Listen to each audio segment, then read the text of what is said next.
जंगल में जग्गू और बलिया एक दूसरे से बातें करते हुए अपने घर की ओर चले जा रहे थे। वो दोनों चचेरे भाई थे। बलिया भाई, गांव में मंदी कुछ ज्यादा ही आ गई है। अब तो ऐसा लग रहा है जैसे हम दोनों को विजयगढ़ जाकर ही कोई व्यापार करना होगा। अरे जग्गू भाई, व्यापार तो तुम ऐसे बोल रहे हो जैसे कि व्यापार मुफ्त में होता हो। अरे व्यापार करने के लिए धन की आवश्यकता होती है। अब तो फिर एक ही रास्ता रह गया है। कौन सा रास्ता जग्गू भाई? बलिया भाई, क्यों ना हम दोनों विजयगढ़ के राजा विजेंद्र सिंह से सहायता मांगने चले।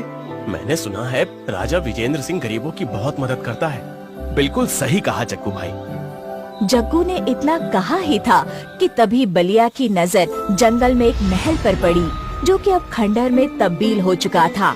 उस महल को देखकर जग्गू बलिया से बोला, मेरी आज तक समझ में नहीं आया कि आखिर ये महल है किसका। यहाँ से जल्दी जल्दी चलो जग्गू भाई। कहते हैं कि इस मनहूस महल के दर्शन अगर किसी को हो जाते हैं तो उसका सारा दिन बेकार हो जाता है। अचानक जग्गू के चलते हुए कदम रुक गए। क्या हुआ जग्गू भाई? मैंने जल्दी जल्दी चलने को कहा मगर तुम तो रुक गए। देखो बलिया भाई, हम दोनों ठहरे बहुत ही ज्यादा गरीब व्यक्ति और हमारे सामने ये पुराना महल है। हालांकि ये खंडहर हो चुका है, परंतु मुझे विश्वास है कि इसके अंदर कुछ न कुछ तो ऐसा मिल ही जाएगा जिसे बेचकर हम धन कमा सकेंगे। जग्गू की बात सुनकर बलिया के अंदर का लालच जाग उठा। वैसे तो मैं कभी इस महल के अंदर नहीं जाता, लेकिन तुम्हारी बातें सुनकर मेरे अंदर भी लालच पैदा हो गया है। चलो अंदर चलते हैं। जग्गू और बलिया खंडहर बन चुके महल के अंदर की ओर चले गए। अंदर जाते ही उनकी नजर एक सुंदर स्त्री की मूर्ति पर पड़ी। जग्गू बलिया की ओर देखकर बोला, बलिया भाई, ये तो किसी रानी की मूर्ति मालूम पड़ती है। बिल्कुल सही कहा। इसका मतलब ये महल किसी राजा का नहीं बल्कि रानी का होगा। बलिया ने इतना कहा ही था कि तभी एक बड़े आकार की चील उन दोनों के ऊपर उड़ने लगी। अचानक वो उन दोनों के सामने बैठकर उन दोनों को घूरने लगी। उस चील की लाल आंखें देखकर उन दोनों के दहशत से रोंगटे खड़े हो गए। बलिया कांपते हुए जग्गू से बोला, जग्गू भाई, इतने बड़े आकार की चील तो मैंने कभी नहीं देखी। बलिया भाई, इसकी आंखें देखो, कितने भयावह तरह से लाल हो रही है। तभी वो चील इंसानी आवाज में उन दोनों की ओर देखकर बोली, तुम दोनों को मुझसे डरने की कोई आवश्यकता नहीं है। चील के मुंह से इंसानी आवाज सुनकर वो दोनों बुरी तरह से घबरा गए। हमें जाने दो, हम अब यहाँ पर कभी नहीं आएंगे, वादा करते हैं। मैं जानती हूँ कि तुम दोनों अपना जीवन बहुत ही गरीबी से व्यतीत कर रहे हो। तुम्हारे यहाँ पर कभी दोपहर का भोजन बनता है तो कभी रात का, और तुम्हारी बीवी बच्चे कभी पेट भर भोजन नहीं कर पाते। तुम हमारे बारे में इतना कैसे जानती हो? मैं बहुत कुछ जानती हूँ। अगर तुम चाहो तो मैं तुम दोनों को धनवान बना सकती हूँ, लेकिन तुम्हें मेरा एक काम करना होगा।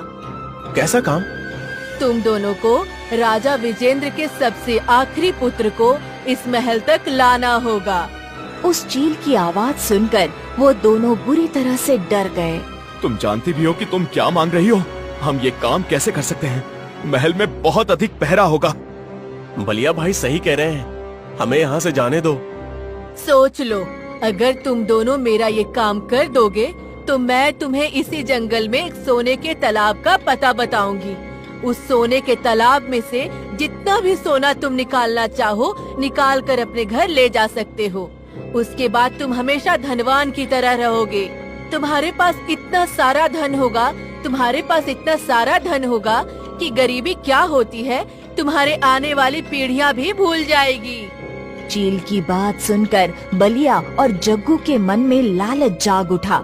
जग्गू गहरी सोच में डूबता हुआ उस चील की ओर देखकर बोला, ठीक है, हमें 2 दिन का समय दो। मैं तुम्हें 2 दिन का समय नहीं बल्कि 1 हफ्ते भर का समय देती हूँ। अगले हफ्ते तुम राजकुमार को यहाँ पर ले आना।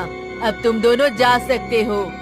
बलिया और जग्गू उस खंडर नुमा महल से बाहर निकल आए और सीधे अपने घर पर आ गए।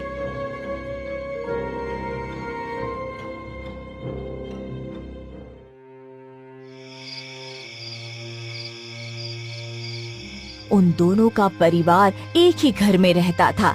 जग्गू बलिया की ओर देखकर बोला, बलिया भाई, मुझे तो नींद आ रही है, हम सुबह इस बारे में चर्चा करेंगे। इतना बोलकर बलिया अपने कमरे में सोने चला गया, मगर बलिया के दिमाग में अब भी वो घटना चल रही थी।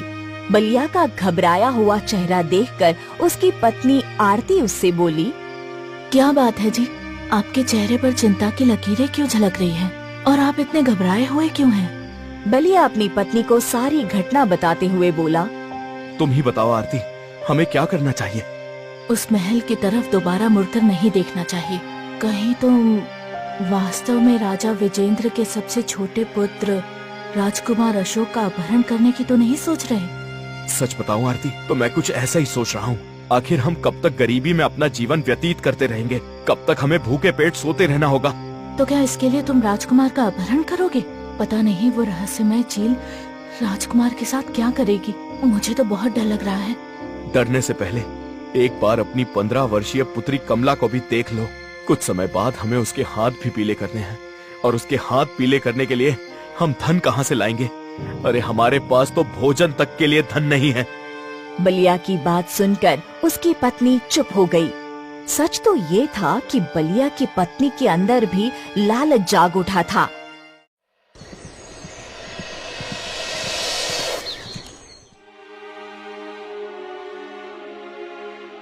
अगले दिन बलिया जग्गू की पत्नी विमला से बोला, क्या कल रात जग्गू ने तुम्हें कुछ बताया था? हाँ बताया था, और मैं तो झट से हाँ कर दी। मुझे लगता है कि तुम दोनों को अभी से ही राजकुमार अशोक का अपहरण करने की योजना तैयार करनी प्रारंभ कर देनी चाहिए। कुछ देर बाद बलिया और जग्गू घर से बाहर निकल आए। बलिया जग्गू से बोला, जग्गू भाई, हमारी दोनों पत्नियां तो बड़ी आसानी से तैयार हो गई, लेकिन हम दोनों राजकुमार अशोक का अपहरण करेंगे कैसे? चिंता मत करो बलिया भाई, मेरी पत्नी बता रही थी कि राजा वीरेंद्र का सबसे छोटा पुत्र राजकुमार अशोक सिर्फ 5 वर्ष का है, और राजकुमार अशोक को एक दासी दोपहर के समय मंगल के बाहर बगीचे में खिलाने के लिए ले जाती है। हमें सिर्फ चुपके से नजर बचाकर 5 वर्षीय राजकुमार को उठा लेना है। बलिया और जग्गू बातें करते करते विजयगढ़ सीमा में प्रवेश कर गए और बड़ी चालाकी से महल के बगीचे में घुस गए। तभी उन दोनों ने देखा कि एक दासी राजकुमार को घास में बिठाकर दूसरी दासी से बातें कर रही थी। उन दोनों ने बड़ी ही चालाकी से राजकुमार अशोक को उठा लिया और राजकुमार को लेकर सीधे उस जंगल की ओर आ गए, जहां वहां पर खंडहर नुमा महल बना हुआ था। वो दोनों राजकुमार अशोक को लेकर जैसे ही उस महल के अंदर घुसे, तभी वो चील उड़ते हुए उन दोनों के सामने बैठ गई। मुझे विश्वास था कि तुम दोनों ये काम कर सकते हो। हमने तुम्हारा काम कर दिया, अब तुम हमारा काम करो। हाँ, हमें उस सोने के तालाब का पता बताओ। जग्गू ने इतना कहा ही था कि तभी उस चील ने अपने मुंह से एक हीरा निकाल दिया। वो हीरा बुरी तरह से जगमगा रहा था। चील उन दोनों की ओर देखकर बोली, इस हीरे को उठा लो। रात के समय ये हीरा अपनी जगमगाती हुई किरणों से तुम दोनों को उस जादुई सोने के तालाब की दिशा बताएगा। अब तुम जा सकते हो। बलिया और जग्गू हीरे को लेकर खुश होते हुए महल से बाहर निकल गए। अंधेरा छा चुका था। वो दोनों कुछ ही दूर चले थे, तभी उस हीरे ने चमकना शुरू कर दिया। वो दोनों हीरो की चमकती हुई किरणों की दिशा की ओर चलने लगे। कुछ घंटे बाद उन्होंने अपने आप को एक सुंदर सोने के तालाब के समीप पाया। उस सोने के तालाब में सोने के बर्तन से लेकर सोने के सिक्के तक तैर रहे थे। सोने के तालाब को देखकर बलिया चीखते हुए जग्गू से बोला, अरे वाह जग्गू भैया, हम तो धनवान हो गए। सही कह रहे हो बलिया भैया, इतना सोना तो मैंने कभी सपने में भी नहीं देखा। अब देर मत करो, जितनी जल्दी जितना सोना उठा सकते हो उठा लो। बलिया और जग्गू ढेर सारा सोना उठाकर सीधा अपने घर की ओर ले गए।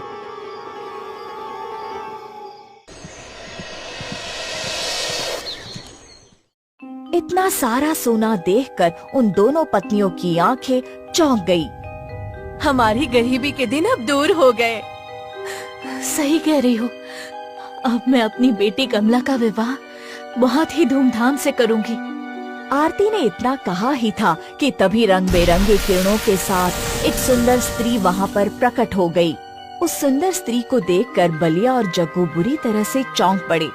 बलिया कांपता हुआ जग्गू की ओर देखकर बोला, ये तो वही सुंदर स्त्री है जिसकी मूर्ति हमने उस पुराने महल में देखी थी।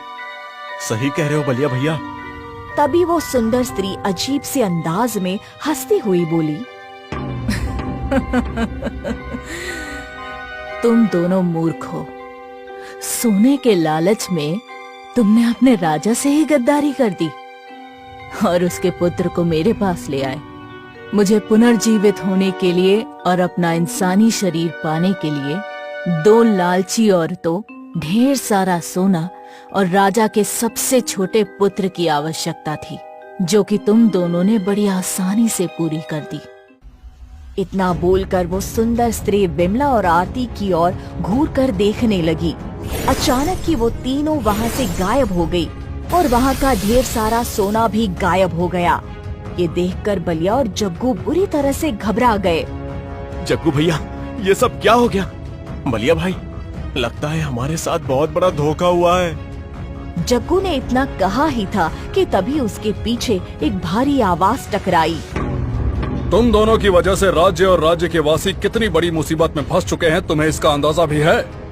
बलिया और जग्गू ने जैसे ही पीछे पलटकर देखा तो उनके सामने एक साधु राजा वीरेंद्र के साथ खड़ा हुआ क्रोधित भरी नजरों से देख रहा था। राजा वीरेंद्र गुस्से से उन दोनों की ओर देखकर बोला, मन तो करता है तुम दोनों का गला इसी समय काट दूं, लेकिन क्या करूं, मुझे साधु महाराज ने रोक रखा है। ऐसी गलती भूल कर भी मत करना राजन, नहीं तो तुम अपनी सौतेली माँ को कभी नहीं हरा पाओगे।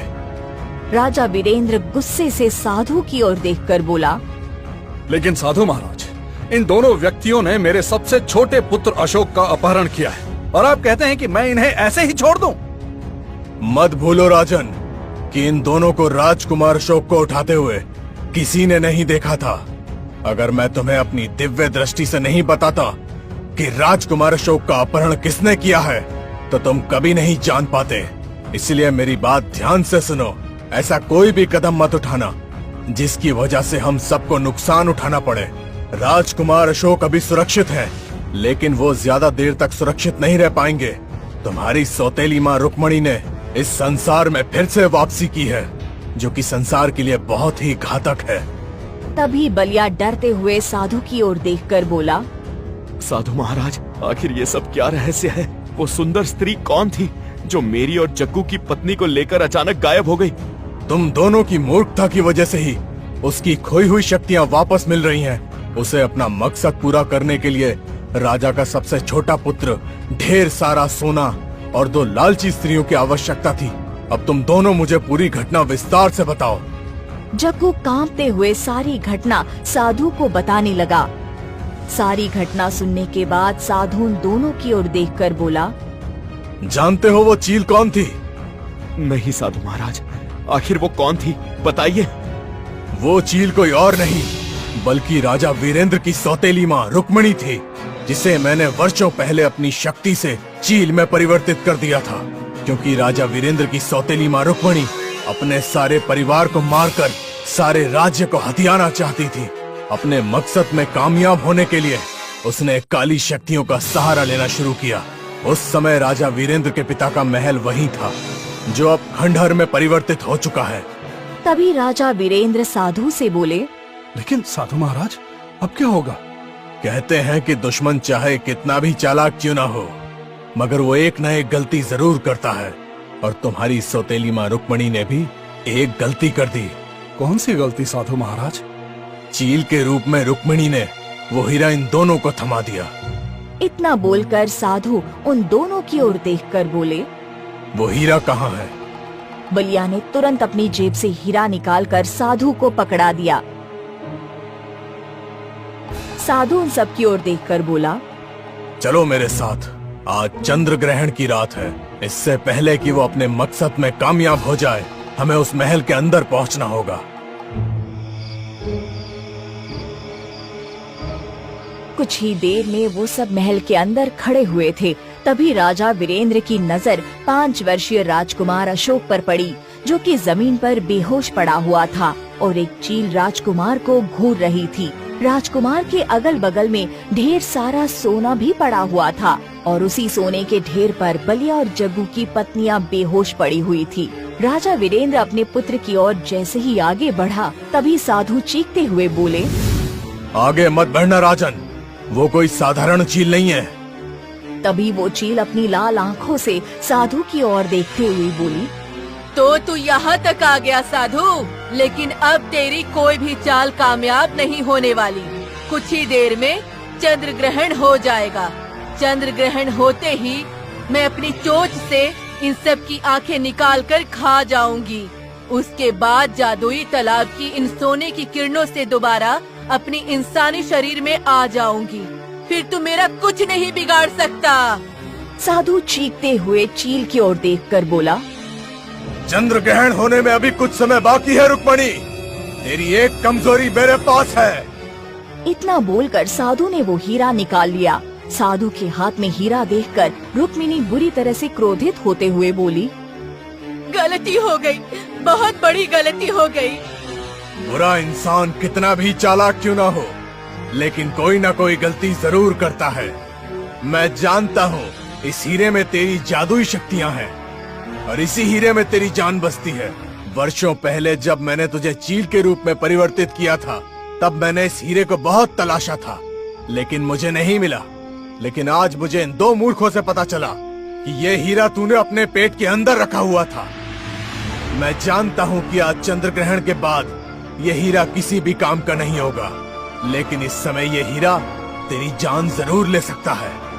तभी वो चील क्रोधित अवस्था में तेजी से उड़ती हुई साधु के पास पहुंची ही थी कि अचानक साधु ने पूरी शक्ति से उस हीरे को जमीन पर पटक दिया।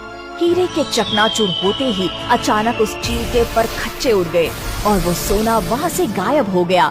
आरती और विमला को होश आ गया।